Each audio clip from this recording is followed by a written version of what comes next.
Hey everyone, welcome to episode 2 of Are the Salmon Running? So today is October 1st and I'm going to tie flies and do this because my bins are empty and I can't keep up. So let's get right into it. The day was slow, if I'm being honest. Out back we had, some hookups throughout the day. One of my friends got a really nice steelhead. Don't tell him that I said it was a nice one. He has a big enough head as it is and he doesn't need to hear that. But it was a really decent one. I talked to some people on the staircase earlier in the day, and they said there was probably one fish moving through for every 10 people. So that was slow too. But everyone I've talked to who's been out on drift boats in the estuary said that they're jumping. They can't get into them. I think another father and son that I talked to went out, and they said that out of 12 boats that went out, they got like one fish or something like that, but they were jumping everywhere. Sort of the same thing with the town pool. They were hooking up, but later in the day, it's like there's a lot of kings. You can see them swimming in there, but just not much is moving through. So I know we were supposed to get rain tomorrow. I did talk to someone. I haven't actually gotten a chance to check the weather report yet, but from what I've been hearing, it's supposed to miss us now, which I think rain would have helped kick them up a little bit.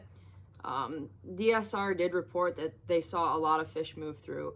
So, you have to remember though, with the DSR, when they say huge numbers of fish, it does look like huge numbers of fish to them, and it is, but then as it gets further and further upriver, they're going to spread out. So what might have been a huge push of fish through there in concentrated form is now, more distributed as it gets further and further upriver. So we don't always see the numbers that they do. It doesn't mean that the same amount of fish aren't there. It just means that by the time they're getting to us, they're spread out and we might catch them at the wrong part of the day. As far as all the coho that came through, they're gone. they're pretty much up in Altmar by now. Coho move fast, and with the cooler nights we've having, I think they just put their heads down and went for it, because most of the people I've talked to that have taken drift boats down the river or are working other parts of the river are basically like, where are all the fish that you guys said you were getting into since Monday? I don't know. They have to be somewhere, and if they're not in all of the places that they could be, then they must have really just made a run and gone a little bit further than we thought in this amount of time. So at this point, it's kind of like waiting on more stuff to come in, which we really won't know the full extent of that until morning. Overall, behind the shop, it wasn't a terrible day. We had some entertainment from the store. Actually, looking out the back window, there was a guy with, there's got to be videos of it out there. I know some people were getting pictures, but he had a 20-foot pole. It didn't have a reel on it or anything like that. It was literally a 20-foot pole.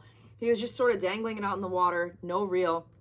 It was insane. He hooked up once, which was really fun to watch, but if anyone saw, I don't think I got any videos of it. If anyone saw videos or pictures of that on Facebook, please let me know what type of rod it is. Someone said that they use them for crappie fishing to reach way out over bushes and down into the water.